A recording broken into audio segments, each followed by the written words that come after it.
warm welcome to AdTech Talks.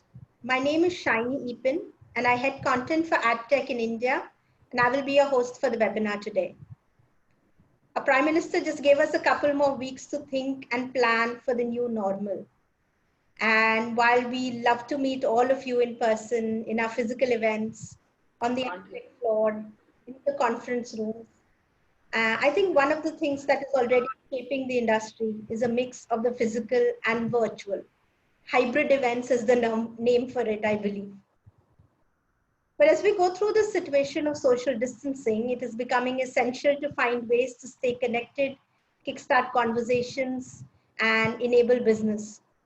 As they say, the show must go on, and we are excited to present to you AdTech Talks, which is a webinar series by AdTech.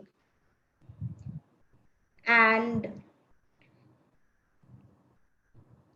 I'd like to first start with wishing all of you a very happy Baisakhi, Vishu, Bihu, Chitrai, and Dr. B.R. Ambedkar Jayanti.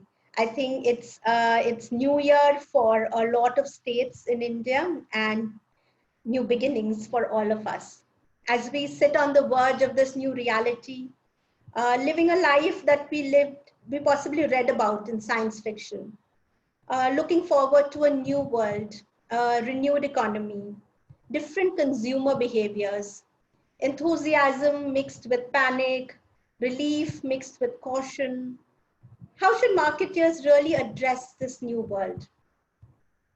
AdTech Talks will be focusing on addressing concerns, challenges, and opportunities for the world of marketing and advertising. And with each edition, we will try to bring together some of the best top brand marketers, tech innovators, thought leaders to help you and us navigate this new world successfully. Joining us today will be Mr. Harish Bhat from Tata Sons, Babita Baruah from GTB, Sumeet Singh from InfoEdge, Soumya Mohanty from Kantar Insights, Siddharth Puri from Tyroo Technologies. Thank you, speakers, for taking the time to join us and share your insights with us today. Thank you so much. And also, I'd like to give a big thank you to all our attendees for joining us today. I think we had a very short notice, but the response that we have received from you is phenomenal. So thank you for that. A couple of points that the attendees can keep in mind. All of you can use the chat feature to share your thoughts and ask questions to the panelists. If you wish to address your question to a particular panelist, then you can mention their name with the question. We will try and curate as many questions as possible towards the end of each session and get them addressed. So let's kickstart this. And I would like to welcome Mr. Harish Bhat, brand custodian, Tata Sons, and author of Tata Log, to share some inspiring stories from the Tata world to help us through these challenging times. Welcome, sir.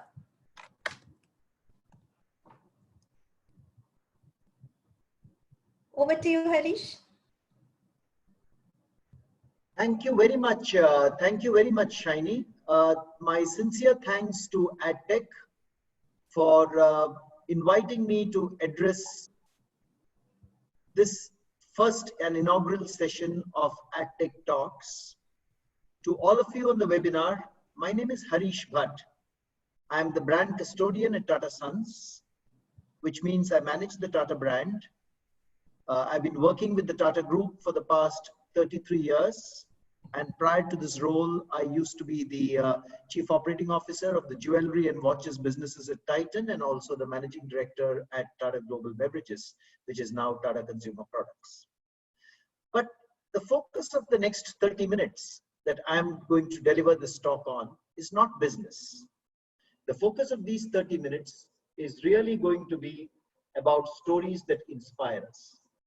I believe that we are going through a very, very challenging phase in our lives. One that we will all come out of for sure. But the current phase of the current COVID-19 situation has created challenges which call for inspiration. And I hope that some of the stories I will narrate to you now from the history of the Tata Group will serve as a small inspiration to each of you who are listening to me. These stories are contained in my book called Tata Log, which I published a few years ago. You can read Tata Log in two ways. It's a log of stories from the Tata book, but as you will see on the screen, it is also all about the people of the Tata Group and therefore Log. Let me start with the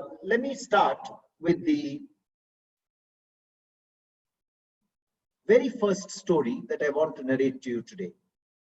And this is the story of the Tata Indica, the very first car which was developed and designed in India. Therefore, it was a landmark moment. But it was not always this way. Sometime in the mid-90s, the then chairman of the Tata Group,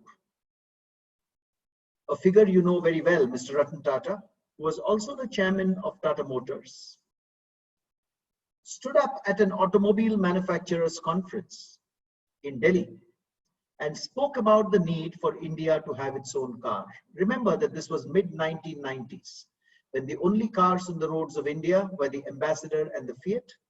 The Maruti 800 had come in from Japan, but it was designed in Japan. It was only being assembled in Gurgaon in India. And Mr. Ratan Tata spoke about the need for companies to come together and make India's own car. India had launched spacecraft. India had exploded a nuclear device, but India did not have a car that it could call its own, whereas every single developed country, Germany, England, Japan, Korea, had cars of their own, because cars in the automobile industry create a lot of jobs and create technology for the country. There was widespread skepticism when he made that remark. People said India could not make its own car, that India did not have the technology to design and develop its own car. And Mr. Tata says, and I'm quoting him now, he said that needless to say, there was considerable criticism and cynicism about messaging. There was no positive reaction from industry. And I decided that if we were not going to do this as a collaborative national effort, Tata Motors would undertake the lead effort. And that is how he began the journey of the Tata Indica. He wanted to develop a world-class car for India when the world and many Indian companies themselves thought that Indians could not develop and design their own car. But I think he took heart from the story of Jamshedji Tata, who in the early 1900s and the late 1800s said that India would make its own steel. The world laughed at him and said India could not make its own steel. A British engineer said he would eat every pound of steel the Tata Group made. Yet Jamshedji Tata went ahead, created Tata Steel, which is the finest company of its kind in the country today. And all of you are aware of Tata Steel and Jamshedpur. So why not once again? So Mr. Tata put his best design engineers to the job. He sent them to Turin in Italy, which is where most of the, Fiat and Ferrari and all the beautiful Italian cars are designed. Tata Motors engineers sat in Turin, and along with their colleagues from Tata Motors Pune, they developed what are the first line drawings of the Indica that you see on your screen in front of you. These are rare and historic pictures. These are the first line drawings of what the Indica looked like. And do remember that this was a time when cars like this were not visible on the roads of India. What we had were the Ambassadors and the Fiats. And Mr. Tata reached out to people in Tata Motors and he said, his own words I'm reading out here, we started out to design an Indian car from scratch. We felt that the Ambassador, much as it is maligned, is the ideal size for the traveling Indian public. So we decided to design a car with the internal volume of an Ambassador, the size of a Maruti Zen. We thought of pricing it close to the Maruti 800 and adding the big economy of diesel, which is so important to Indian consumers. Finally, we packaged this into a contemporary design. So Tata Motors designers were able to design this car, but then they needed to manufacture it. And manufacturing is expensive for a car. It costs a couple of $2 billion even in those days to set up the manufacturing plant to make a car. And Tata Motors could not afford it. How would it face such a challenge? Would it be able to do it at all? Mr. Tata and his engineers scoured the world over. They went across country to country. And eventually in Australia, they found an unused plant that Nissan had set up to make cars, which for some reason was not in working condition. They decided, and that plant was available to them at 1/6 the cost of a new car plant. They transplanted it brick by brick to Pune, rebuilt it at Pune, and that is the plant in which Indica cars began to be manufactured. Today, if you go to the Indica plant, or if you go to the Tata Motors plant, it's a hall of robots. The cars are made completely by robotics. I was amazed when I walked this plant to see very few people and robots all over making the cars. This is the picture that you see in front of you. But when I spoke to people in Tata Motors Pune, operators like this, who made the first Indica car way back in 1999, they spoke to me in Marathi. There were tears in their eyes, tears of pride, tears of joy as they recalled making the first Indica. And they said to me, it took us 8 days to put the Indica together. Our friends told us that India could not make its own car. But when we said the Tata Group, they said, yeah, maybe yes, maybe the Tata Group can. And with those, even today, they have those tears of pride and joy in their eyes when they narrate that story. And so the first Indica was ready to roll. Mr. Tata himself drove it out of the Pune factory of Tata Motors. You can see him here in the first Indica car. More than 1 lakh orders were received for the Indica. And the Indica was launched to great fanfare as the first India-designed car. But that's not the whole story. Very quickly, the company began getting numerous complaints of quality from across the country, of noises in the car, of the suspension not holding out well. And Tata Motors engineers were shocked. They were squirming in their seats. And what would people say? A lot of people who were initially cynical about Tata Motors making the car came back and said, hey, listen, didn't we tell you so? Mr. Tata took that up as a challenge. He led from the front with his engineers. He visited customers across the country. He understood exactly what were the problems that were at the head of these issues. And he began addressing them one by one by one. And within a year, each of those engineering problems was licked. And Tata Motors had launched what was called the Tata Indica V2. The Indica V2 was launched with a line, with an advertising, famous advertising line, more car per car, indicating the amount of space that Indian families need in their cars. It sold over 100,000 cars in 18 months. And by 2001, 2002, it was the fastest selling car on the streets of India. Ladies and gentlemen, when you go back to Mr. Tata today and ask, what gave you the courage to make the Indica? This is what he has been quoted as saying. He has actually said, what I had in mind was, can we do something that has never been done before? And he went on to say, I think we were more brave than foolish. I had faith in telco's engineers. Can we do something that has never been done before? I would like to believe that it can be done. We can make it happen. We just need to make sure that we can do it. And he goes on to say, it is important, particularly for the younger people in India, to believe in what we are doing and that we can do much more.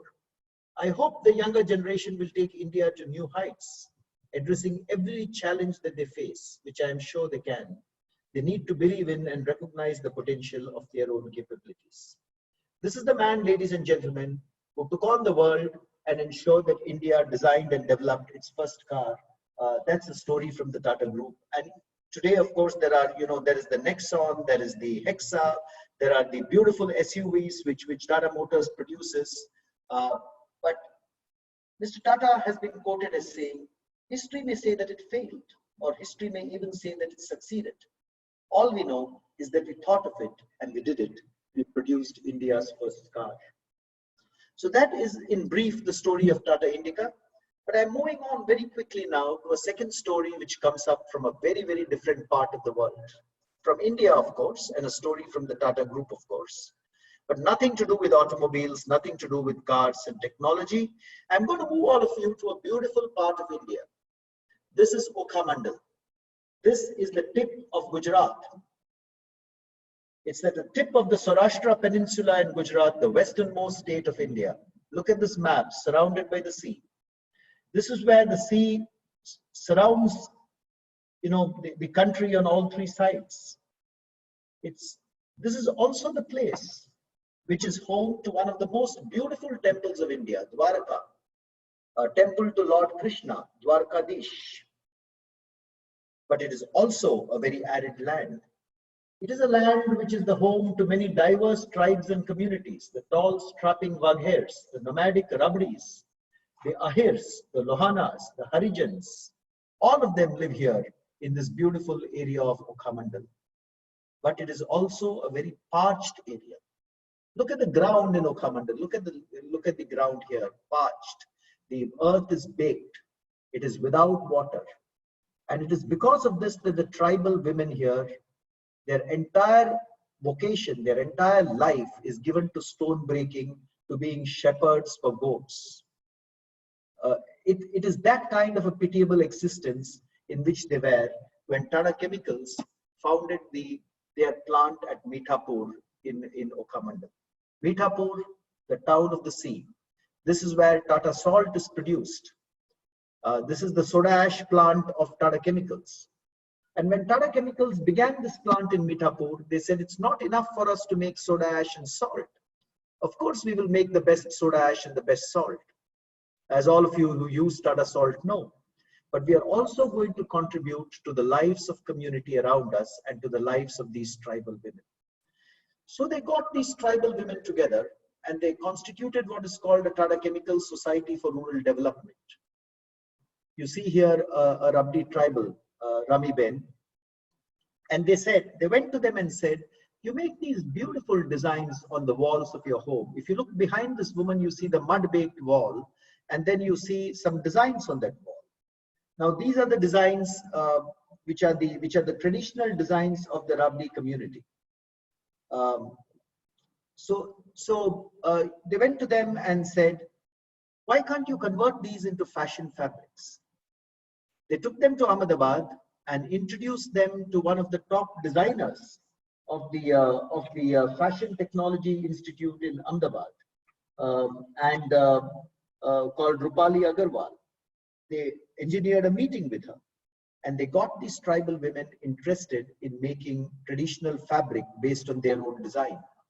Here you see the Rabdi tribal women making fabric based on their own designs, beautiful designs, and they helped them to create a brand called Okhai.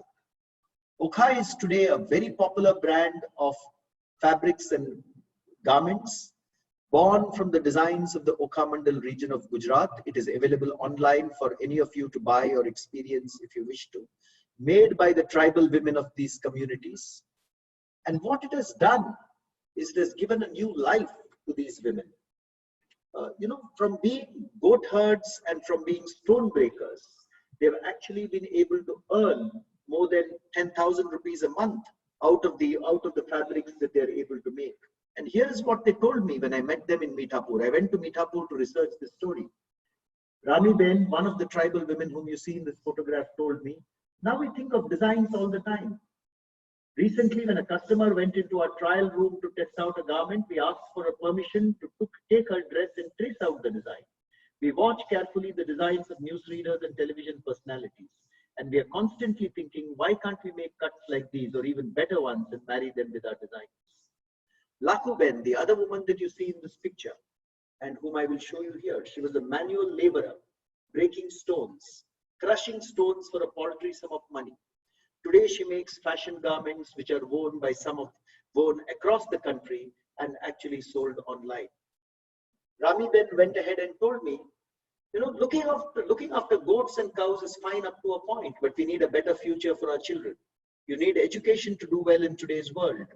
So I have told my husband, let's run the household with your earnings and let me use my earnings from Okhai to give our children good schooling and high education.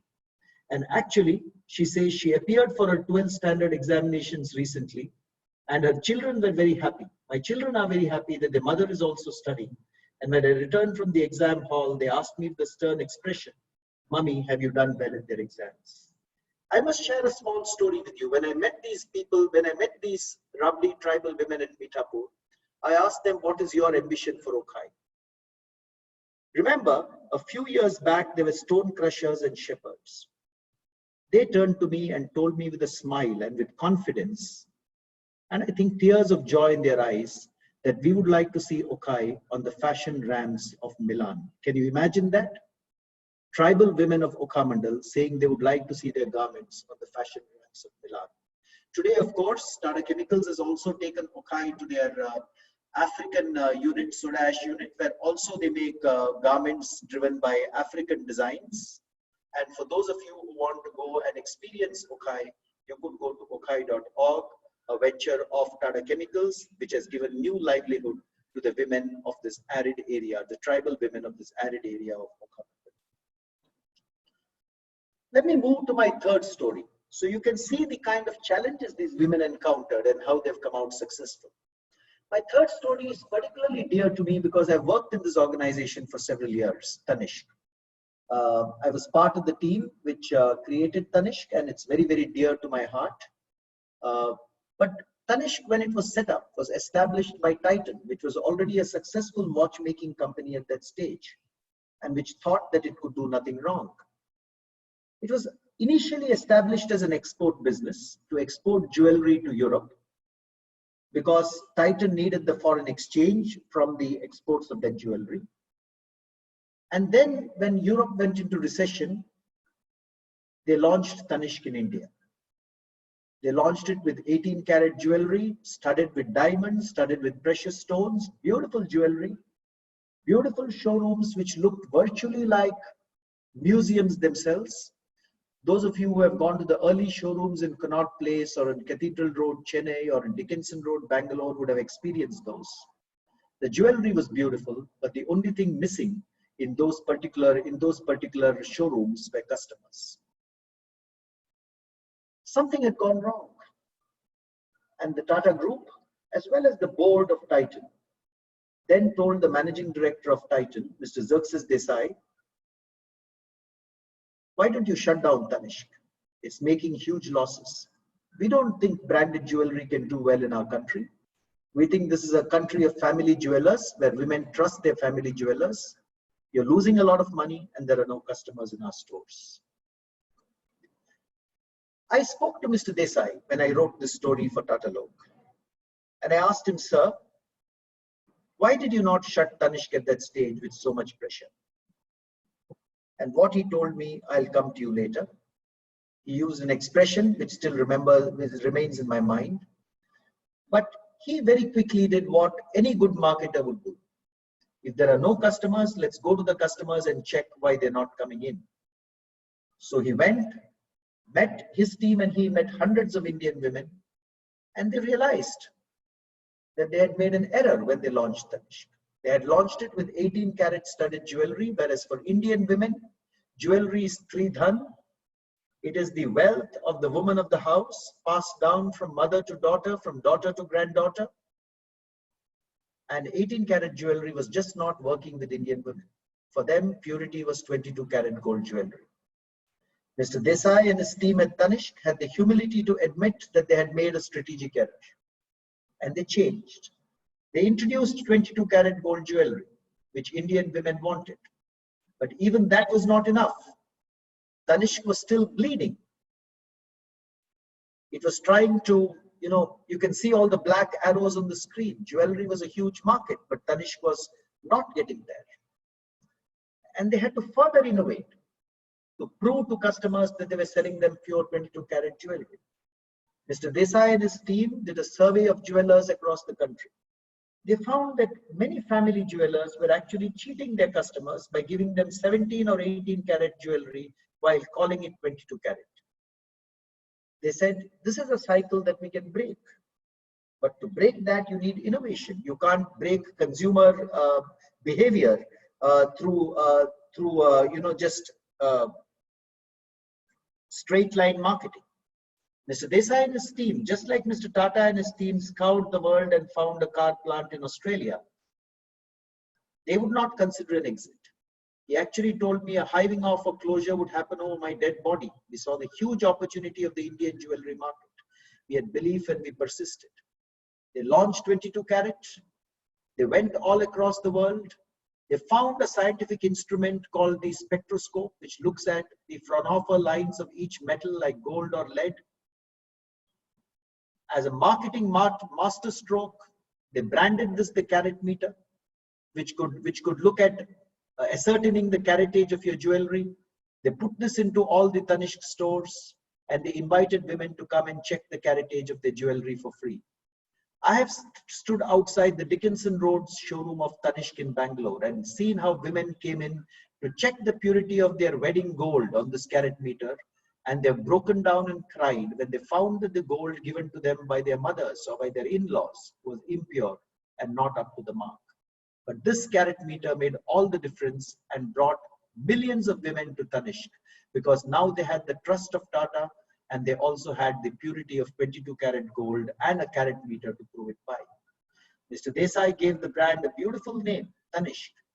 For all of you who want to know, Tanishq can be seen in two ways. TA for Tata or Tamil Nadu, because that's where the plant is. It's a joint venture with the Tamil Nadu government and Tata's. And Nishq, which means a piece of jewelry. But you could also say Tan for body and Ishq, which is love. And jewelry truly is love of the body. That's how Tanishq grew thereafter. Then, of course, Tanishq launched some of the most beautiful designs that India has ever seen in jewelry. But each of those designs were new tales of tradition, contemporary expressions of traditional Indian jewelry.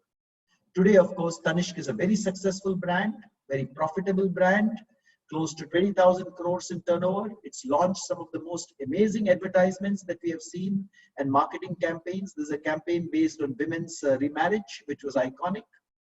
They have other brands as well, like Mia and Zoya. And on the 25th year celebrations of Titan, which I had the pleasure to participate in as a member of the senior leadership team of that company, many people, including directors from Tata Sons, Mr. Ishad Hussain and other directors, turned to Mr. Xerxes Desai and said, "Sir, you were right and we were wrong. You've created one of the biggest and most successful brands that India has seen, overcoming all those initial challenges that you had, recognizing that there were errors made and quickly correcting those errors." So this is yet another example, ladies and gentlemen, of a story that can inspire all of us. Things can go wrong, but you need to get over the hump, get over the challenges, and prove your mettle, particularly when there's a big market opportunity in front of you. Very quickly, I will conclude my presentation with the story of Eka. It's a story many of you may not have heard. It's a story of a supercomputer created by the Tata Group. You know, many of you may not know this, but until a few years ago, men and women were supposed to be the best at playing chess. Sometime in 1997, IBM created a tall, sleek computer called Deep Blue, a supercomputer, which beat the chess champion, global world chess champion, Garry Kasparov. The power of supercomputers was upon us. Unfortunately, India did not have a supercomputer to call its own, which was fast enough at that stage. And the Tata Group took up that challenge to create a supercomputer of 1,000 teraflops, which could be amongst the top 10 supercomputers in the world. The US was leading, China was wanting to get into supercomputers, Japan was already there, but India did not really have a supercomputer which was that fast. This was a challenge that the Tata Group took on itself. It teamed up with two scientists called Karmakar and Shirlekar, who were scientists who had deep knowledge into supercomputers, and began working on this project. A few months later, one of those scientists quit, Karmakar, but the Tata Group went ahead on its own. They said, let's build it. Let's make this computer of 100 teraflops, which is amongst the top 100 in the world, among the top 10 in the world, sorry. They had a deadline of November 2007 to do this, because in October and November of each year, they put out the rankings across the world of the fastest supercomputers. But to meet this deadline, they had several challenges. The first challenge they had was of cabling. And they licked this challenge by getting cables of different colors to come into the room. The second challenge they had was of cooling. And they decided rather to make the supercomputer square like this, they would make it into a round shape and surround it by a round shape so that the cooling gets much faster. They had the challenge of a lot of other technology which had to come into play. They called it the Eka, which is Sanskrit for one and only supercomputer, and one of a kind. Mr. Ramadurai, who was at that time the vice chairman of TCS, had narrated the story to me. Like IBM called its computer the Deep Blue, this is Eka, which means one in Sanskrit, and also symbolic of pride within the country. Even so, as they got towards the end of that period in October, November, they had reached 97 teraflops and not 100 teraflops. They found that they were still behind on certain technical help.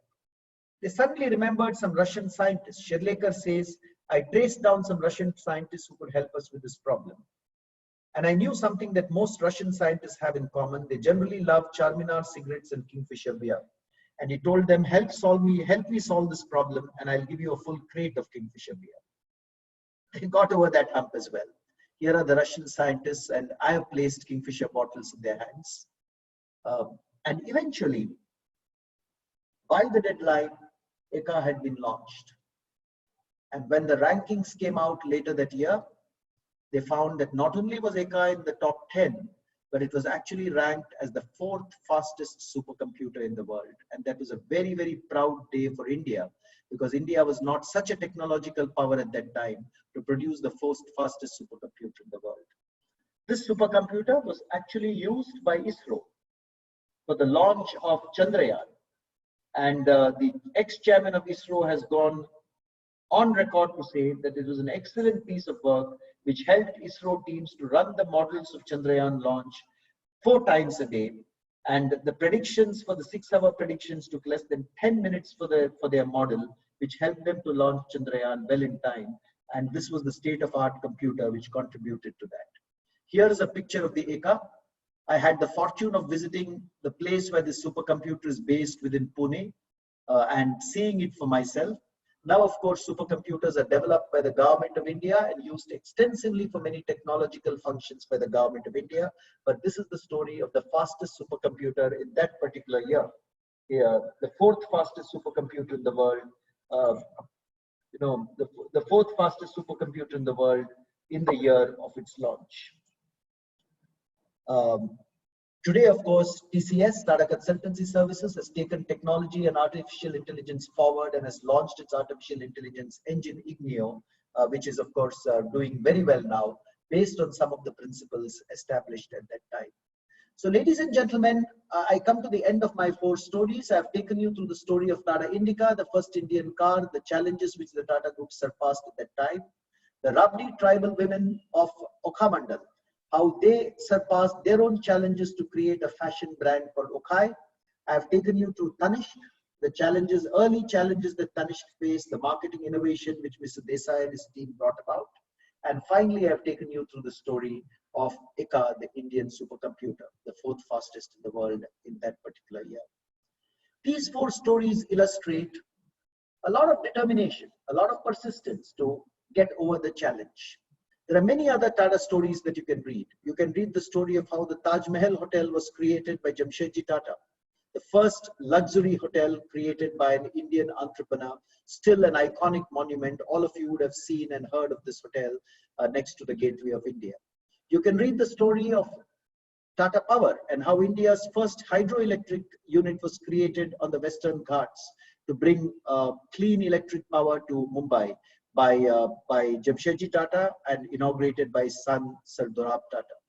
You can read the story of how Tata Airlines was created by J.R.D. Tata in the 1930s and how it became one of the most famous airlines in the world, and thereafter, of course, it was nationalized by the Indian government.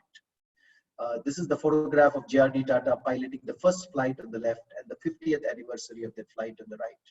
All these and more stories from the history of the Tata Group, ladies and gentlemen, you have access to. You can choose to read my book, Tata Log. You can read The Creation of Wealth by R.M. Lala, or you can read many of my Tata stories, which I keep publishing on LinkedIn on a regular basis. Having said that, I want to thank all of you, and even as I end my presentation, recommend a few books to you. I'm a very, very keen reader. So here are a few books that you may want to read during this period of lockdown. Tata Log, my book, which talks about some inspiring stories from the Tata Group. I've loved this book called Misbehaving by Richard Thaler, which talks about human and consumer behavior and how as humans we tend to misbehave, and how whether we buy blankets or wine or eat cashew nuts, how marketers should know what human behavior is like and what human biases are like. I love Ambi Parmeshwaran's book, Nawab Nudes and Noodles, which is a wonderful walk through ages of Indian advertising. You will see Maggie advertising, Tata Tea's Jagore, Fast Track's Muon, advertising from Unilever, advertising from Amul, advertising from Dalda. Beautiful book. The fourth book I am recommending to you is Range by David Epstein, which shows why as marketers we should develop a range of interests across psychology, across art, across literature, if we are to become excellent marketers. The fifth book you see here is Decoding the New Consumer Mind by Kit Yarrow, a wonderful walk through the world of new age technology and what it means for us as marketers. The sixth book, Malcolm Gladwell, I read it recently, Talking to Strangers, saying how often we misjudge people and what we should do to understand people much better. The seventh book is the best story I've ever read, and as marketers we need to be wonderful storytellers. This is the most beautiful Indian story I have read, which coaches us in the art of storytelling. Swami and Friends, 5 schoolboys in the little town of Malgudi. And finally, my own book, The Curious Marketer, which talks about the importance of curiosity for marketers. It's got a series of stories and essays which will make you a more curious person at heart. All these books have their Kindle editions available on Amazon if you want to pick them up immediately, or if you want to wait until after the lockdown for your favorite paperback editions. With those few words, ladies and gentlemen, once again, many, many thanks to AdTech for inviting me to deliver this session. I hope you have found these stories inspiring and also informative.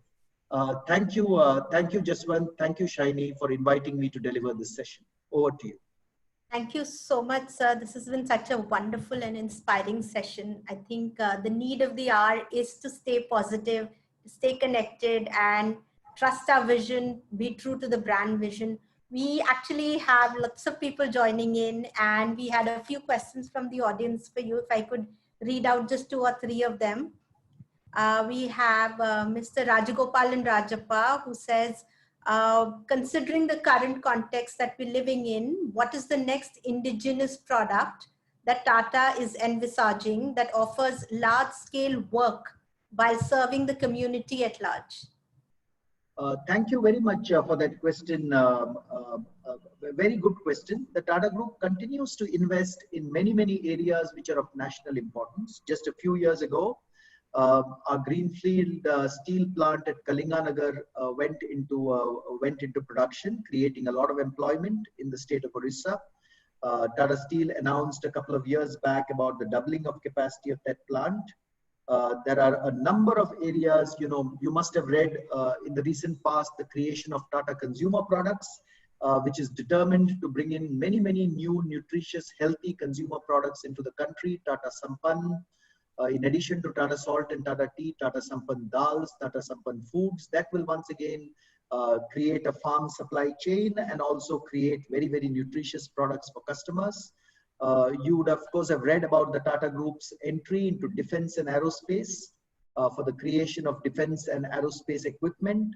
A big cluster located in and around Hyderabad, which again creates a lot of employment for a number of local people as well as skilled people.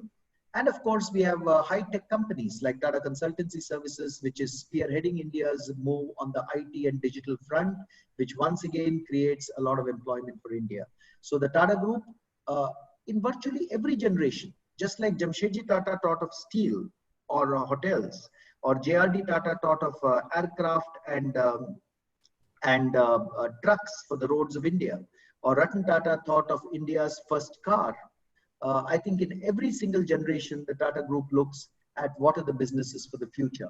So you will see a number of those exciting businesses coming up in the future as well. These are just a few examples that I wanted to put to you. Thank you, sir.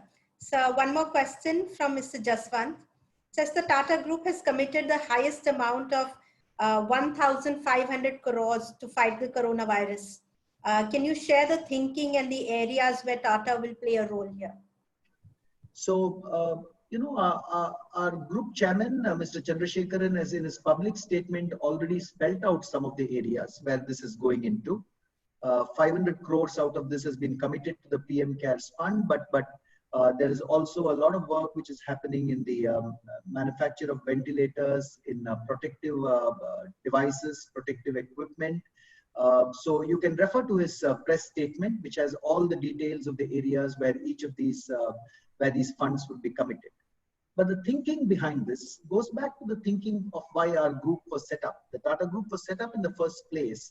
Jamshedji Tata said, I want to establish a business enterprise where the community is center stage and not just another stakeholder. So for us, the community has always been the center of our existence.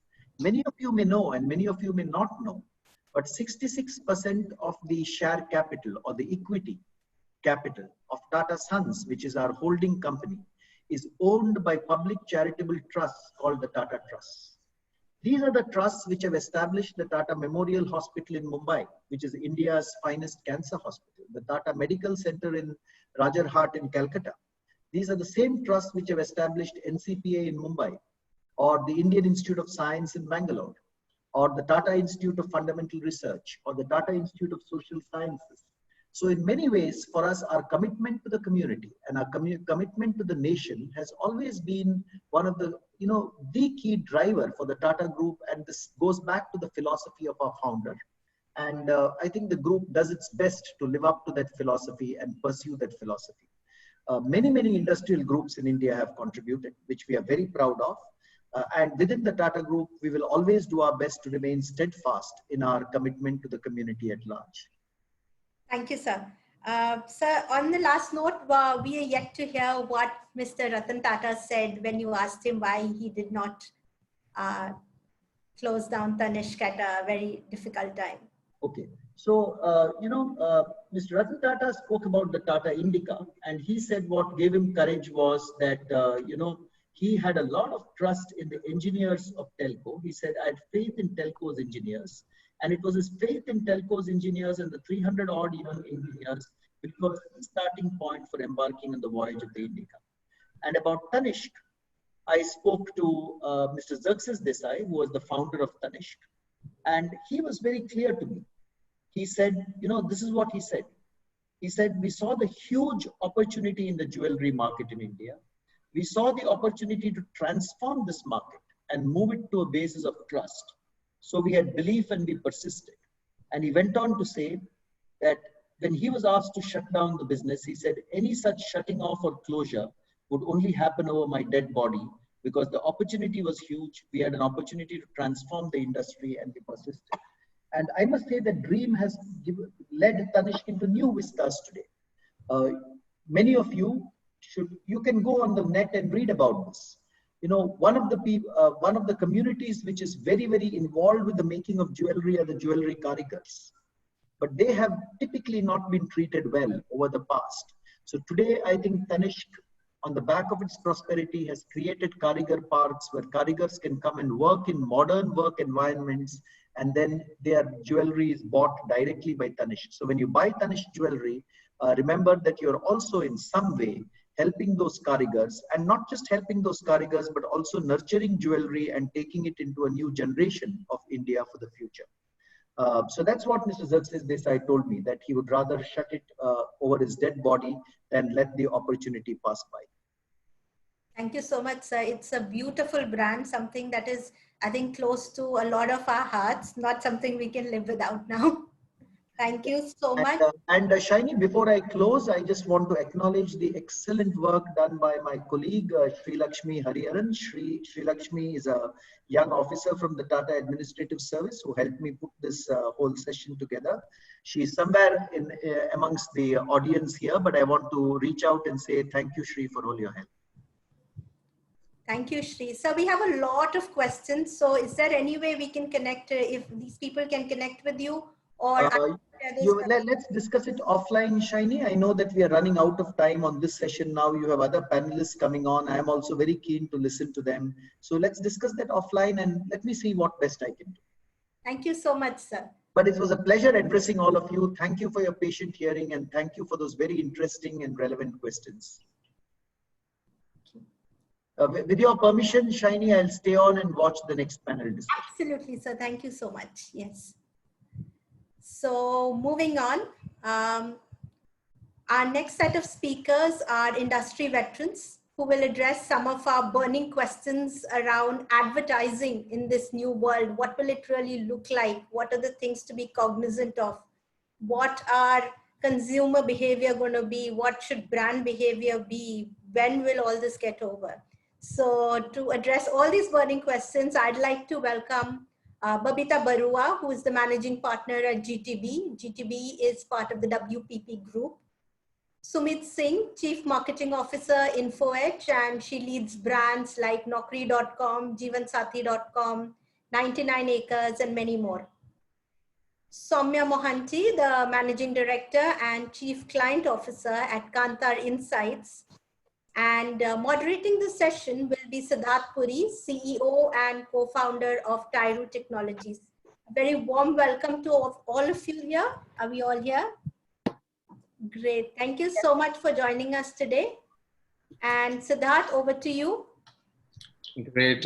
Thanks, Shiny, and thanks, Harish. I think so. The last session was very, very informative. It really was inspiring to hear stories from Tata's evolution. I think so. That's a great company we all look up to, and the amount of work as a brand they have done, and for the larger community. And I think so now starting out this particular panel, expanding on what Shiny really spoke about, Shiny, definitely we don't have any oracle or anything which gives us outlook of the future. But me and my esteemed panelists, I'm sure will be able to add our 2 cents from our experience and also the data points which each of us are tracking in our respective businesses and hoping that the larger audiences and participants are able to benefit from that. Just again to bring the locus back to the question, how we're going to be talking about in this panel is that we all understand, right, that, what are the main questions which are challenging marketers and businesses, which are mostly around how do we address the new normal. Most importantly, I think so, the challenge in addressing the new normal is not about where are we going, but also assessing where do we stand today. I think so those 2 things are equally important. We'll try to keep this panel more from an advertising perspective and impact in lines over the next 4 to 6 quarters and how marketers and brands should look out about it. So before we start, I'll just request our panelists to quickly introduce themselves before we dive in. Just to give a small intro about myself, I'm Siddharth, I'm co-founder of Tyroo Technologies. We are market entry partner for global internet companies. We help large internet companies to build out commercial operations and markets in emerging markets in Asia. Babita? Hi, good morning, everyone. I'm Babita Baruah. I lead the India team for WPP's OPCO, GTB, Global Team Blue. We are a full service agency. But before I go further into just a 2-line introduction, I must wish everybody here a happy festive day for most of you. It's Bihu for us in Assam, so have a great day today. I've been in advertising now and communications now for 24 years with the WPP group, and it's a great pleasure, Shiny, and all my panelists to be here today.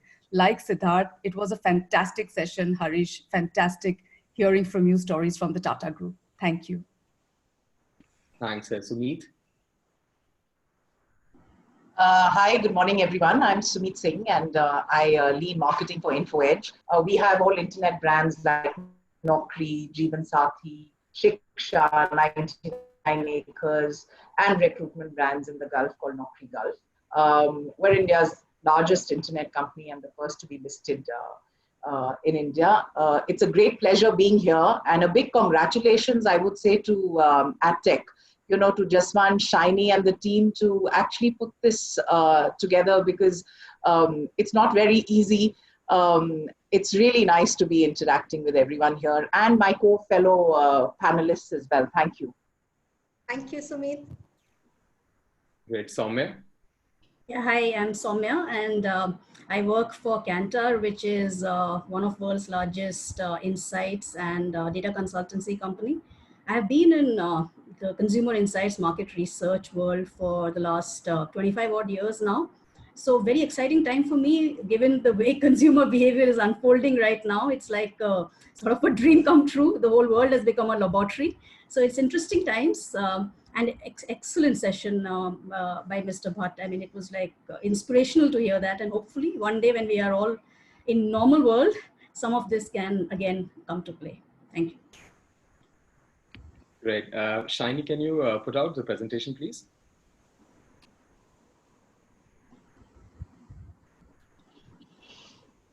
So while Shiny pulls up the presentation at the back and we dive into the panel, Soumya, we'd like to start with you, keeping in mind your rich experience, running Kantar and real life insights you're tracking across various markets. With all these consumer sentiments which are changing, right, and people are still trying to come with terms. Our Prime Minister was just on the air an hour back talking about things we should be doing, things we should not be doing. Industry and businesses are still trying to figure out, how does that individually impact them, while consumers are still thinking what should be their response, etc.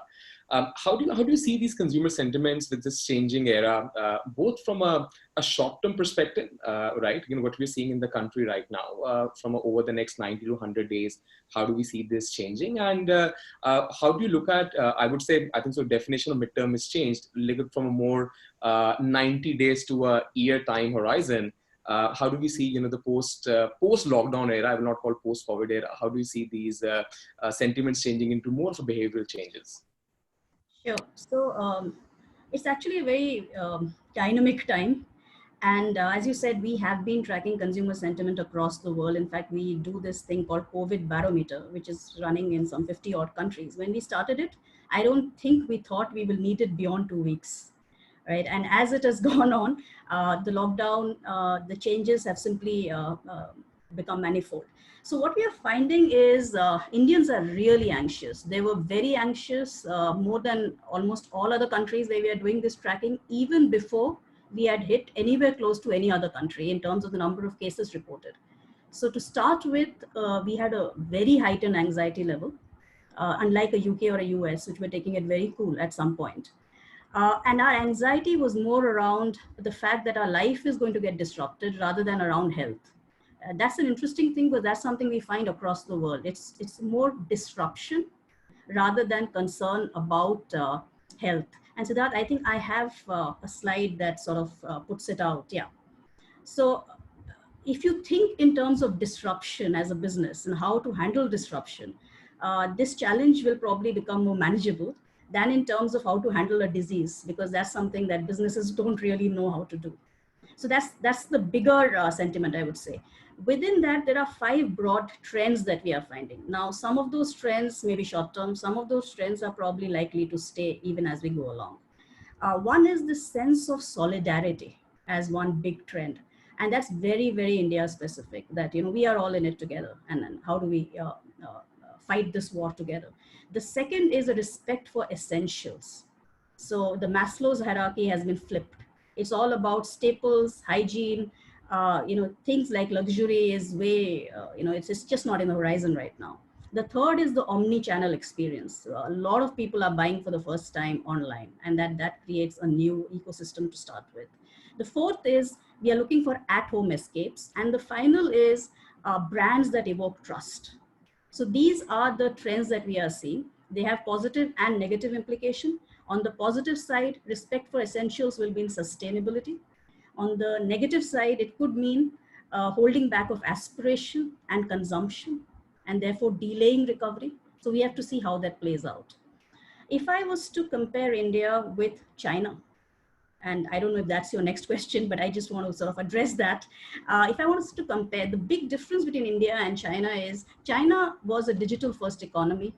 E-commerce is very well developed in China, even more than US. So in some sense, China was very I mean, you can't never be prepared for it, but they were in the right zone. And so the Chinese, even during the pandemic, were saying that when it gets over, I'm going to go back. That's something Indians are not saying. So that's where our sentiments sort of, if I was to summarize, that's where we are. Understood. If I were to, Soumya, just ask you a follow-up question there, right? That from a China to an India comparison perspective, how do you see that? Are there any behavioral changes which have got changed? Like you said, that e-commerce was very prevalent in China. The percentage adoption of e-commerce in China was very high as compared to where India stands. Are you seeing any newer trends emerge from a Chinese market, new behavioral changes? In China, in fact, Siddharth, what we are seeing is the trends that were there have got intensified. So there always was a trend towards e-commerce, towards digital first, towards mobile first, mobile payments. All that has become aggravated and intensified. There's nothing that is absolutely new that has happened. That's the difference with India. In India, we found about 20% buying for the first time online. So in India, probably there are changes which are going to be much more first time than in China, which was anyway more prepared in that sense in this ecosystem. The other thing I want to call out for India is also the fact that we have lived in an era of scarcity. It's only in the 90s that we moved out and moved into an era of choices. So in somewhere deep in our heart, consumers fear spending. They want to go back to saving more and more. So they do want to go back to that era. And that is something that's not there in other parts of the world to the extent that's there in India and probably some other Asian countries. That's a big watch out, because many brands are built on aspiration. Much of advertising is built on desire. So how to get that back is going to be the single biggest sort of challenge that we'll be facing. Sumeet, taking a cue from that, from what Soumya spoke about, that our consumers are very much different, and the whole aspirational economy just got created over the last 10 to 20 years. Digital has been one of the biggest, I would say, aspirational medium for a lot of the people. With these changing times and with these changing sentiments, right?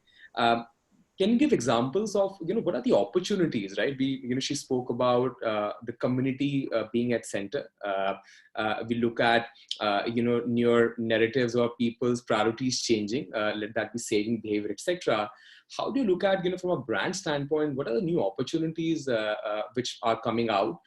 Comparative, keeping in mind that we have longer consumer attention span available with television time, dwell time increasing, digital content time increasing. How should a brand really look at this from an opportunistic landscape?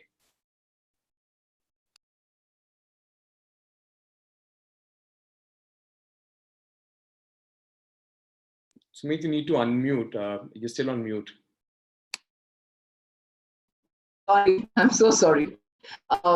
Just saying, Harish opened his session with a beautiful line that all times can be seen and looked at with inspiration. So my personal view on this is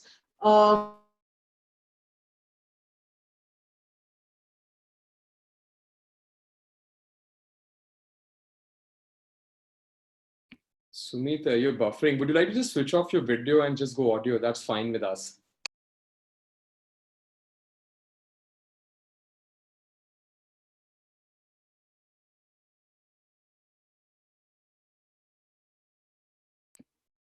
Sorry, now I'm really feeling I'm in a conference where we have some bit of technical glitches happening. That makes me feel. I know. Sorry, Shiny. Not okay. We have Sumeet. Am I back on? Yes, Sumeet, you're on. Please, sorry. Yeah. Okay. Doesn't happen again. But anyways, as you said, it's something we have to live with. Yeah. So let's look at it. So my view is that it's time to be sensitive. Let's not just leverage the opportunity for the moment. While there are some brands, and Soumya, just shared with us some sectors and some brands that should leverage the market opportunity. And I think they're doing a wonderful job, because whether we look at delivery, we look at food, we look at personal hygiene brands, we look at sanitizers, Some of them are investing some bit of their budgets in actually not direct and promotional communication, but actually communication that is useful to human beings. So I think this whole aspect of looking at your target first as a human in these times is most important. We're all going through something that I think the world has never seen, lockdowns to this extent happening globally. So our lives are we can see a lot of brands. I saw a beautiful campaign digital by Fevicol, and maybe it's gone on ATL. I'm not too aware on social distancing and how it's very important to have social distancing now to actually conserve and make stronger ties future. We can see Godrej and other brands like Dabur do some very good responsible messaging. And also use it. I think a lot of brands are doing it very well because they're using a very good mix of both ATL, which is primarily TV and OTT, because as you said, viewership has gone through the roof. And secondly, digital. So I think it's time to be sensitive. We should all, as brand custodians, once just step back and think, what is it that we want to say, and what is it that we want to say publicly? Because as brands, we don't all have to necessarily just go and make out public statements, create new communication with agencies quickly. Everybody is doing a situation which calls for it. We all have clients, we all have consumers, and it's important to be transparent and communicate with them. For example, some of the things that we have done is that assured that we are there. But at the same time, we need to be sensitive that everybody is receiving so much of information, whether it's through WhatsApp groups, in our inboxes. So let's be cautious and sensitive to what is it that we're saying. Let's think of our process, transparent if there are delays, etc., that are going to happen, because those are the things I think we should be saying. So think about it and then use the opportunity and think of everybody as you, is what I kind of feel in these times is important. And Sumeet, just to try to divide the timeline, let's say between the two timelines, which is the next 90 days or 100 days versus how the things look up over the next 12 months to 15 months. What would be your advice? While I completely agree with you, right now it's a very emotional time for a lot of the people, for a lot of the consumers, and brands just going out there, just promoting their product may be coming out to be a lot more insensitive in these testing times. But what would be your advice? That of course one can take that from a next 90-day standpoint, but from a little longer perspective, what should be the staggered exit of the lockdown, as we talk about in the narrative in the news? What should be the exit of the lockdown for brands? Well, the answer, I really don't, because I think one thing we're all sure of is the uncertainty. But also one thing that, and a lot of positive come out of every challenging situation. So for example, I'm sure a little bit more capacity now to think and do some of the things that we've always wanted to, but they've never maybe been very, very, right? We're all working. There's so many new things we're discovering. Look at this new way of interacting. This might become a new way, to do meetings. So I think it's time to kind of build multiple plans. What if this happens? What if that happens? I wish I had a straight answer. I don't know, because we don't know what the future make the most of it as a company, for investing more in our product and design and saying, let's not let this lockdown or this situation derail us from some of the things that are going to enhance our product, etc. We're all engaging more with our teams, and similarly, we should not forget our clients and our consumers, so let's continue to engage with them. And I'm sure some interesting business models, Siddharth, might kind of come up. It was the slowdown of 2008, 2009 that suddenly played a very big role in the adoption of digital advertising in this country like India. A lot of people actually moved on to advertising at that time. So we'll all have to wait and see. But let's not waste time and be able and nimble, I think, in these times. Yeah, completely agreed. These are the times to do all our A/B tests. I think Soumya made an important point about thinking of it like a lab. but yeah, Yes. A/B test dreams can come true. Babita, you had a point to make there. Yes, thanks, Sumeet. So I'm just building on to the exit point that you made, the exit strategy, and what Sumeet said. Along with solidarity, which is huge today, there is also a lurking sense of distrust which is building. And we see that, for example, starting with the kind of news that we read. We don't know what to trust. We look at our neighbors with suspicion as well as love. Suspicion when somebody is walking out, maybe for a valid reason, but to say, oh my God, is that now going to happen? Or will it happen to me?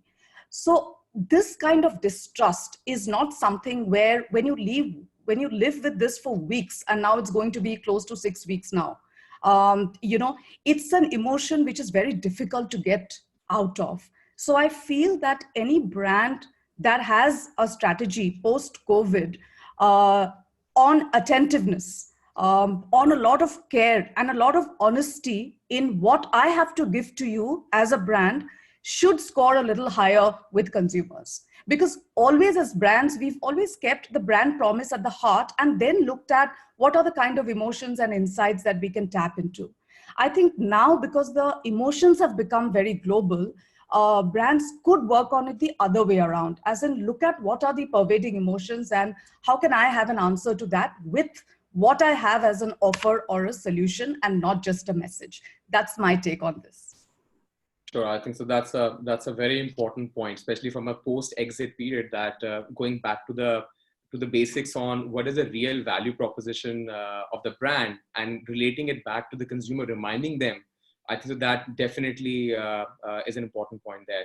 Babita, my next question is to you, and it's more from a we all spoke about the new normal behavior which has changed. Shine, can you go to the next slide? Yeah, we have seen the whole new normal, which is impacting the behavioral change for the consumers.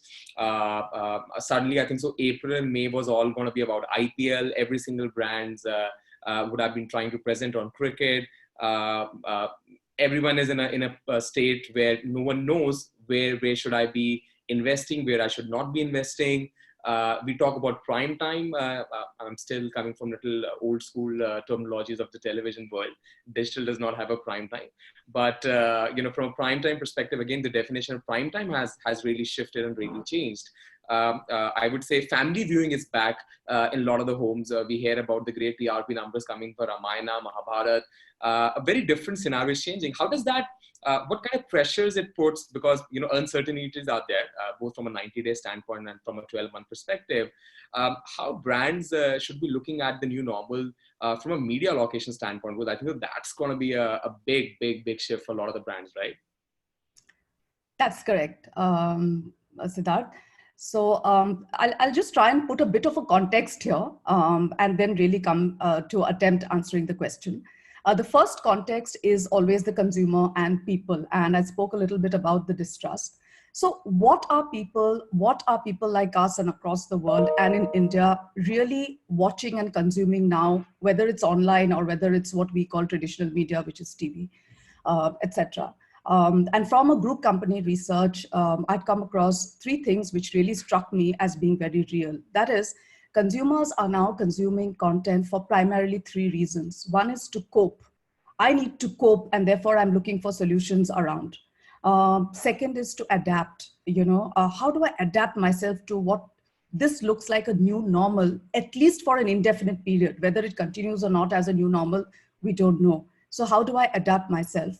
And the third is, how do I connect? Because this is a time when I'm sitting inside my house, locked in. How do I connect, starting from immediate family to friends to, and the circle goes on widening, widening. So you have cope, adapt, and connect as primary behaviors. That's the consumer context. The media context, what you mentioned, prime time has totally been redefined. In fact, it is any time where the families or any content consumption is happening, and in this case TVC, because that's where we talk about prime time, is prime time now.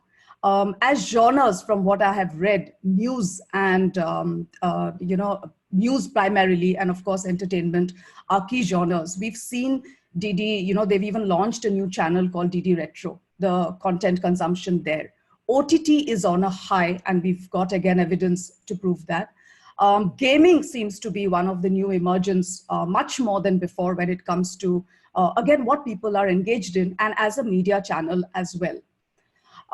The third is, if you look at the brand and the media relationship, the basic thumb rule that most of us have followed is saliency. That whatever said and done, it is very important for a brand to be salient, to not just vanish if something happens, because you tend to drop from mind space. Now, if I put all these three together, there are some categories that find being on even media like television, where the viewership is going up to almost doubling, I think, or as high as 43%, 44%. They find it relevant to be there because it is very contextual and relevant today. But there are some other categories where going onto traditional media would be very expensive and would not make sense given the kind of relationship I have with the category. For example, if it's a high value investment, for instance, where I may look at messaging now, but by the time I get into any matrices which the brand wants me to react to, which is either consideration or check something out or go out and check something, I'm not able to do that. So for the brand, the ROI or the matrices that are currently being used are almost negative. So the brand may choose to be salient by going off traditional media, or we all know what traditional media is, and focus more on digital. Because digital allows you also to sharpshoot. It allows you tailored messaging. It allows you to be relevant to your consumers, your loyalists, and your cohorts. I've had examples where brands are engaging with loyalists over videos. You know, there are one-to-one communications happening with huge cohorts. And so the brand is salient, but you don't see it on the media that we are used to seeing it. So I think a balance of saliency in the way that is not eating into the resources I need to conserve today are very, very critical as a decision. The last thing on IPL that you mentioned, we don't know. It's been postponed indefinitely, right?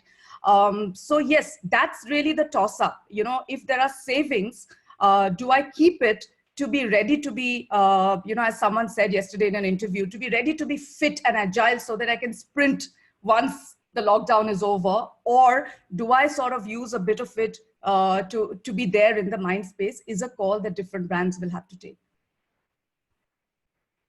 I think that's a very important point, and I think that's the question which most of the marketers are trying to address, and a lot of the business is trying to address. That are these the times where we should be looking at? In the funded world, we talk about increasing runway for our businesses, yes, or we talk about, you know, ensuring that there's enough capital available for the better times when they come, so that you're able to pound and are able to increase your share of market. With that, I'd like to go to my next question, and next question that's for Soumya. Soumya, so, you know, we have seen that, and I'm sure you must be tracking that over the last 30 to 45 days, we have seen that a lot of the brands, their reaction has been to just go off air, go black. And it's a very natural reaction for a lot of the marketers, because Soumya, we see that people are not very comfortable with the uncertainties which are there, or answering that question, or should we be saving money, or should we be taking this as an opportunity? Can you share, let's say, you know, from your experience, what do you feel, where do you bend towards how the narrative should be in a digital first world, number one, and number two, what are the experiences from maybe other markets, from other past experiences of the 2008, 2009 global recession, SARS, on what brands have been able to take these moments as a moment of advantages and positively impact their business? Yeah, Siddharth. In fact, I mean, as you rightly said, this is the time when a lot of brands are holding back. And I read this somewhere, I don't recall who said this, but consumers can hide, but brands cannot hide. And that's exact opposite that brands are doing. They're simply hiding away. And that is probably coming from, I would say, a misplaced view that consumers are right now not receptive to what brands want to say. Yeah, they are not as consumers, but they are, as Sumeet was saying, as human beings. And they will remember brands which did something or said something at a time when they had the time to sit and listen to brands. What our experience tells us is that Babita has already touched upon the fact that salience is in fact the single biggest pillar of equity for almost, actually most categories, especially categories in the more commoditized or packaged categories. Yes, in categories like automotive, in the more higher purchase categories, you could stay away for some time, but not in your regular day-to-day kind of categories. In fact, if I remember right, it's about 40% plus is the contribution of salience to what we call brand power. That's the single largest contribution. What we have found, we have analyzed something close to 300 brands in the Brandzy database. And we found that brands which went dark, completely dark, versus brands that either remained flat or did a marginal increase in their spends, the KPIs crashed much, much more in the same period of a slowdown for brands that went completely dark. So, and that's the lesson we have, in fact, from the global financial crisis, that you need to maintain some degree of messaging with the consumer. Now, whether you maintain it through TV or whether you do it using digital smartly. In fact, Nike Play Inside, which has got absolutely great feedback from consumers, including the fact that they made a lot of content free. They made the health and the fitness content free. So if we can have more integrated, holistic messaging online, where possible, that's a way out. There is a coming back of nostalgia. There's a coming back of authenticity, and as Babita was saying, trust. So running some of your old advertising, which is what Amul is doing, is not a bad idea, especially in India, which is watching Mahabharata, watching Ramayana, for sure. So there are three things that are required right now. The consumer or the human being is seeking comfort, is seeking connectivity, and is seeking to, in some way, feel that they're a part of a greater purpose. If in some way, as a brand, you can message that while remaining salient, that will help a lot, when the lockdown and when things become a little better. One thing I do want to say, Siddharth, is that there is an assumption that there is a normal that is going to happen. There may not be a normal. This may be the normal. We may get into an era of opening up, closing down. We may get into an era of permanent social distancing of some degree. We may get into an era of wearing masks at all times. So that normal that we knew 1 month back is not going to come back. So if you are planning and preparing and waiting for that normal, please don't. Yes, it is a challenge when you're not available on the shelf, whether I should advertise and create desire. But advertising's role should not be short-term. There is a long-term role, and never, I think we have moved over the last few years to a very ROI, ROI-driven way, performance marketing, right? That's the word for it.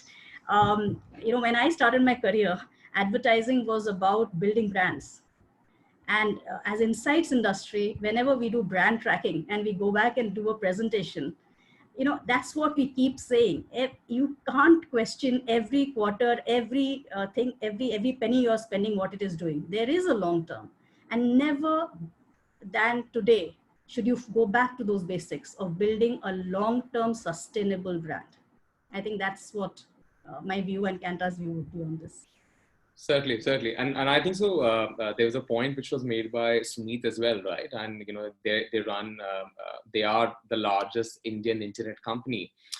Is that times like these, two things will happen, right? Digital advertising, it's not only about at what cost are we able to reach people out there, but it's more importantly that how can you also use digital to create new products, and how you're able to balance those new business models, new products, and connecting with the consumer. I think so that's fairly important.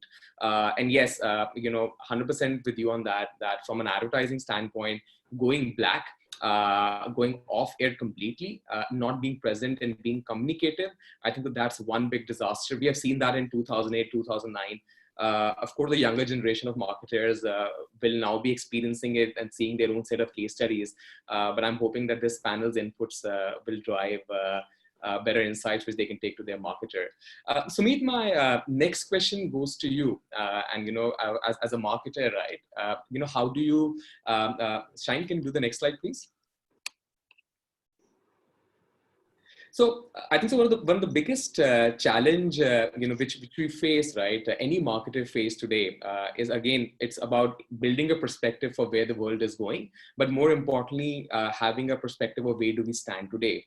How should the marketer be reconfiguring the dashboard, right? What are the key metrics inside, both internally and externally, they should be really looking at to define their own brand strategy? Siddharth, we're luckily in a place where most of our products are online, if, for example, in Naukri, we were just still communicating and counting the number of jobs and CVs that are coming every day, it would obviously be very wrong, right? Because it's not going to be as it was a month ago. So while I think we're all in that era of where we are still iterating the new metrics really, but there are certain things that, at least for brands which are digital, because there's so much of data that is available that you can look at that data and start seeing what is really happening. So, for example, we can see that there are still interviews being happened, there are still CVs being shortlisted coming, but they are coming to a different set of jobs, right? So what is really happening, right? So I think in most businesses, at least businesses that are online, there is some kind of activity happening in non-retail businesses. What is that? And therefore try and actually evolve metrics around that. The other thing that using time for is there are so many things in your products which maybe you haven't had enough time to communicate about.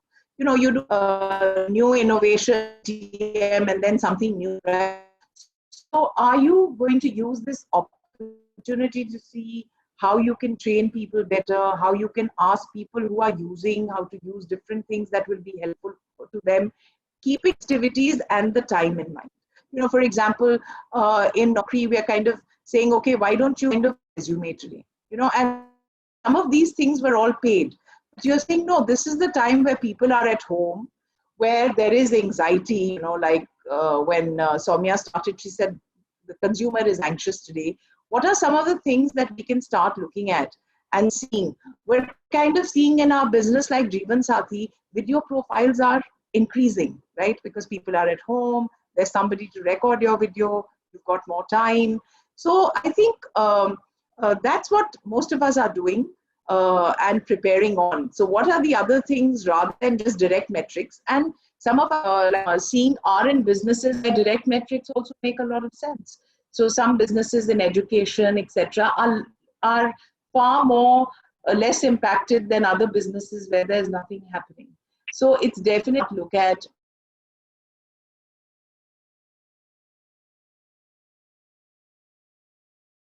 But at the same time, you need to keep an eye on what's happening. So business, let's say, not the short term, we need to build for the long term. So I would say that some new metrics will keep evolving. It's going to be different for different businesses. At the same time, what is really happening in the core is also important to see. So having a plan B and having various scenarios of plan B, because we don't know how it's going to end up.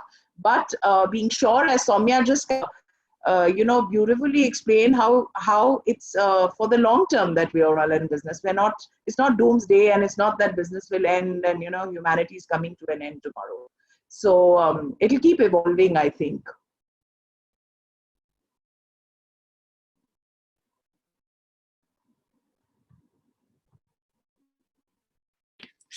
Sorry. So I think so. The most important point, which I think Soumya also made, and Sumeet just taking from what you're speaking about, that it's very important that looking both inwards and outwards at the same time is important. That your own internal metrics from a dashboard standpoint, I think so, with your brand value proposition remaining core, if you're able to just marry them back to the impact it drives to your business, I think so that will still remain very materially important. And having of course, advertising should not be about every 30 days ROI. Of course, business moves in shorter cycles, longer cycle. There should be guiding metrics in short term, but yeah, everything should be built for more long-term value creation. From that, Babita, I'd like to come to you and have a more sharper pitch, right? Talking to the CFO, right? Having that hard talk, that how do I really convince, as a marketer, that all on this panel, we all believe that advertising should be on. We also believe that advertising is more about having a long-term business impact. But today, getting in front of the CFO more than the CEO, because CFOs have now become in the controlling seats. Every 10 days situation changes. What is that pitch I should really take to the CFO? What metrics should I really talk about to them? And really show them that, hey guys, this is where the value can get created over the next 12 months. Yeah, not an easy conversation. I have a lot of respect for CFOs. It's not an easy conversation. I would also like to, I was looking at some of the questions, and I would like to mention, so Vikram questioned on the H1 numbers of the industry, which is, according to a lot of sources, and we know that there are many sources. So he asked about what is a number which is the hit number, honestly, and I don't have that number, but we all know that, the first quarter has been muted to a great extent. Because overall it has come down, the spends have come down. Tathagata had a question on low involvement categories and what happens, when it comes to spending and demand. And Shuvayu had a very interesting question on if everything is running dry, consumers are not opening up, they don't have an option to shop, factories are not working, does it even justify an ROI to spend? So I think I'll try to cover all of these three and talk to an imaginary CFO. Sure. The first thing, I think we cannot deny the fact, and rightly so, that almost all businesses or most businesses that are not relevant now in terms of consumer usage and consumption are going through a very, very strong cash crunch, liquidity crunch. And it's not easy to run a business when the cash flow runs dry or nearly dry, which means immediate conservation of resources. So that's the first thing. So resources are much tighter, and brands are therefore, and marketers are very cautious and conservative when it is coming to questioning how much should we spend on advertising against the plan that we had for Q1 and getting into Q2. That's number one. So there is a lot of cautiousness and conservativeness. So the argument for loosening that conservativeness, if I may say so, can only be to a certain extent. I don't think, as a person who's a partner to a brand team, we can go back and say, you know what, things are going to be normal if you just continue as before, or even if you spend half as before, because some way you'll get the return. It's a correct argument, but it is an argument where at this point in time may not have much takers, for one reason, and that is because of the uncertainty to the end term. We don't know when it's going to end. And because of that, this cautiousness has increased. So the argument would really be about what would be the two scenarios of if I go completely silent and zero spends versus if I spend an X amount and what return will I get out of it? And I'll just use the word return and not really ROI now, and I'm parking ROI for a minute. The example I gave you of digital and the ability of digital to actually have very tailored, customized messages and sharpshoot it to people who really need those messages and who can keep your business going is available at spends which are far more conservative compared to traditional media or mass media. And therefore, one of the convincing is, can I relook at the plans that I have and really explore what are some of these new ways in which I can keep some conversation going, some relevance going, where I've actually shown my prudence when it comes to conservation of resources, but I've also kept the brand and the brand going in mind. So to Tathagata's question on a low involvement category, I honestly would really question spending beyond the point, but I would keep this going on social media, on digital, on media that I own, to say that, you know, this is what this time is about, relevant communication on, like I said, coping, adapting, and connecting. The other would be, and again, this was an interview I listened to yesterday, and it was remarkable, where the very senior person made this point about don't mortgage your long term for the short term. And I think it's a very, very valid point, which is a lot of expenses, so to say, or a lot of budgets are also allocated for planning now and for gearing up for the opening. That's also an expense, you know. So while factories are closed, but there are offices that are open. For example, there are people that are working, there are partners that are working, and all of this is, I think somebody in the panel also made a point, I think it was Sumeet, that there has never been so much of time for key stakeholders or everyone in an organization to think about the brand, to think about innovation, to think about solutions, to think about what is it that we didn't really examine in either our process, our production, the kind of innovations that we can have both short-term and long-term, and can we sort of invest in that now?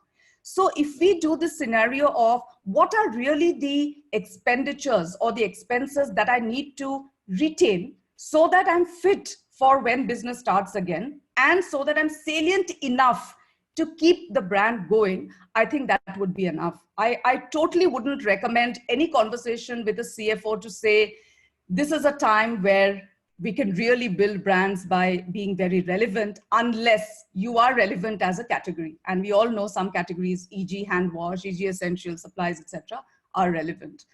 So that would be my take, honestly. And if I was to ask, I'm just going back to one of the questions which was asked by a panel, is that if we talk from a digital first world, right? And of course, the next 90 days, completely in alignment with you, that these are not the times to just rush out, and you need to have a little longer term view from a next 12 to 15 month standpoint. But if one was to look at things from a digital marketing standpoint, do you see that these are times and opportunities where marketers should be talking to the CFO about new customer acquisition, or is it about just retaining their market share? And other panelists also, this question is an open question for everyone. What's your point of view about new customer acquisition versus just trying to maintain your market share? I think retention to me, and I was part of another panel where we had a conversation around this, and my POV is totally on retention for a couple of reasons. Number one, retention comes at a much lower cost compared to new customer acquisition. And we are talking about a time where resources are constrained, and therefore we are making judicious use of resources. Second, the convincing or the communication or the messaging that you need to do for retention is easier relatively and simpler compared to new business acquisition, because you have to start the argument from ground zero. And a lot of people, given the current mindset, may not be in the position to listen to any sales pitch which is new if it is not within the three things of cope, adapt, and connect, or any word which you may use, which is this. So I feel while you have saliency going on in digital or in a way that you can use your resources best, retention to me, especially the categories that have a strong, loyal customer base, should really focus on that, not just now, but even immediately after you are getting out of it.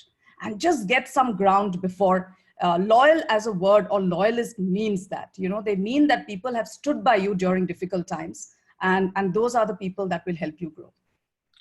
So yeah, I think so. With that, retention marketing being an important pillar, that's something which marketers can take back to the CFO, that retention marketing is important, and advertising can definitely contribute a lot in retention marketing. Soumya, do you have a point to make there? I was just going to absolutely agree with Babita completely on this. Firstly, because it's even for mass marketed brands. This is the moment when consumers are actually probably down trading or switching brands because they are not available on the shelves. So this is the time when that brand of atta is being bought, which you normally don't buy. So it is important to talk to your loyalists right now. It is important to reinforce your brand to them, so that, the leaky bucket is going to be disastrously leaky when the world opens up. Yeah. So I completely agree with Babita on this. Great. So with that, I think so that's pretty much from the panel out here. Shiny, how are we on the time check, and would you want us to take any questions? Yes, absolutely. Thank you so much. It's been a wonderful session. Very insightful. We've also been tweeting a little bit about this. And I have some questions. You can also see the questions on the chat, but I have a few questions that we picked up from the people. So Vikram Singh asks, I read from press that ad industry would be down by 5,000 crores rupees INR in Q1. Where do you think the ad industry deficit is heading in H1? I think Vikram also mentioned my name, and that's why I tried to respond to that by saying, I honestly don't have one figure. There are numbers which are floating around, and we are not. All I can say is we are hoping as an industry for speedy recovery, definitely in H2, God willing, and things going well. Just riding on the fact that we are a young country and we are an optimistic country. And if I just put these two values, we are hoping that the curve that we exit out of would not be an L or anything else but a V. And that's the answer I have for now. If anybody else has a number, I'm happy to, but I don't. Sorry, Vikram. Young and optimistic, I like that. Thank you. We shouldn't be talking about numbers. I think so everyone knows that definitely the impact is going to be much higher in H1. And the larger categories like travel and hospitality, which has taken a much larger battering, and they contribute a very significant percentage, as high up to, I think so 14% of the overall spending which happens. So I think so for sure, those numbers, 5,000 crores or whatever that number is, does sound reasonable at this stage. But yeah, I don't think so anyone should be putting out numbers. But yeah, I'm with Babita on this. That's what we're hoping for. Yeah, that's a nice sign. So the next question that we have is from Charmi Agarwal, who says, how can brands market themselves to increase spending, or should they wait and watch? Should they take a wait and watch approach? Should they increase spending? What should they really be doing maybe right after this ends or right now? I think so. Babita had answered that quite in detail in the last question. It's all about retention marketing. And I think so Soumya made that point that you can't switch off to a large extent. So one needs to find a balance in that. It's not about going gung-ho and agnostic that, hey, I don't care what's happening on the macro and I just need to keep building my brand. I think so one needs to find a balance between advertising and Babita's point around retention marketing. I think so that's how they will be able to keep the CXOs happy. So if we just add one thing about, we need to be sure what is the shape. There's a lot of questions I'm saying, what will happen in the education industry? There was something on construction. So it depends on the shape of demand that you think is going to happen. If the shape of demand is something that you see is like going to happen immediately, then obviously you need to be in some form on even at this moment. And for daily essentials, most of FMCG, that's what one would say. If the shape of demand, let's say automotive, is going to take a little bit of time, but you were anyway not doing too well earlier. So I mean, if you have to sustain yourself, you have to come back, then you need to plan for something that's going to happen right after the lockdown, maybe lockdown ends. First thing we need to be clear, what is the shape of this new normal for our industry? I think if everybody can spend their respective free time or whatever time this time is giving us to work that out, including for advertising and for us as insights industry, it is really going to help all of us. Yeah. I just want, oh, sorry. No, Babita, you go on. Yeah, so no, just Soumya, you're so right on the demand thing that, sparking demand would be a big challenge for marketing as well. So some categories would have a natural demand and some would have a slack demand, and maybe it could lead to some kind of collaborations that we've not seen before ever, where maybe categories come together to generate demand for the category first and then go on to their individual brand differences. Maybe it's a collective first and that later. I'm just trying to think of what are the new ways in which we could even work in terms of, but spurring demand would be the first point for getting anything going, any wheels going. I just wanted to add, because I kind of saw a few questions on education, and then I saw a question on what should consulting companies do.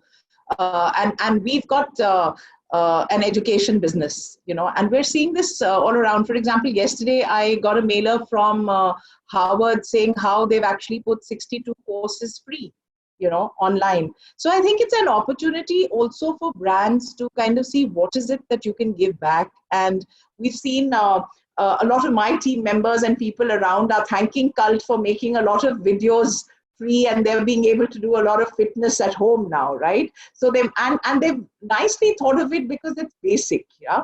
So while there will be people who are really into fitness and they might find those videos not very, very useful because they are at advanced levels of training, but Cult has thought about the larger audiences and is doing stuff like this. So I think it's a time where both from a retention as well as, there are questions on customer acquisition. Strategies like this also help you acquire more customers once things go back. These are intelligent strategies which are not being done today with a selfish motive. But these things help, So we, for example, in Naukri and in 99 Acres, because we're online, we have a lot of data, and a lot of people are wanting to know what's going to happen to prices. Are properties going to get cheaper? Should we wait more? We've got databases because people register with us. So we're taking out reports on jobs, on trends, both some which we make public and some which you kind of share with segments of consumers that that this is going to be useful to. So as a consulting company, even kind of trying to get all the insights and putting it together as trends and insights and serving it to your consumers, I think today is a big service, because everybody wants to know, what is going to happen in the future, because unfortunately there is a lot of uncertainty, So I think that's an opportunity which some of our businesses can think of latching on to. And that will help in retention and in remaining salient as well. And that doesn't require advertising dollars, Thanks. Thank you, Sumeet. I think we've had a wonderful session and a wonderful panel and answered a lot of burning questions, actually. Unfortunately, we're running out of time. So though we have a lot more questions, we'll have to ask you guys to take that offline. And all the audience, you can connect with our speakers on Twitter and on LinkedIn as well. So I think coming back to the end of this webinar, thank you so much to all the attendees and all the speakers. We've had a wonderful audience, and thank you for making this such a great and engaging session. We will reach out to you post the session with a recorded video of this. So we made a video, and we'll reach out to all the attendees and all the speakers with the video. Do watch out for more information on the next edition of AdTech Talk. I hope all of you will join us again there. Thank you so much once again. And thank you, Shiny, to your team as well, and for everyone. Thank you to everyone, the co-panelists, the audience, and of course the AdTech team for making this happen. Thank you. Great. Thanks. Bye-bye. Bye-bye.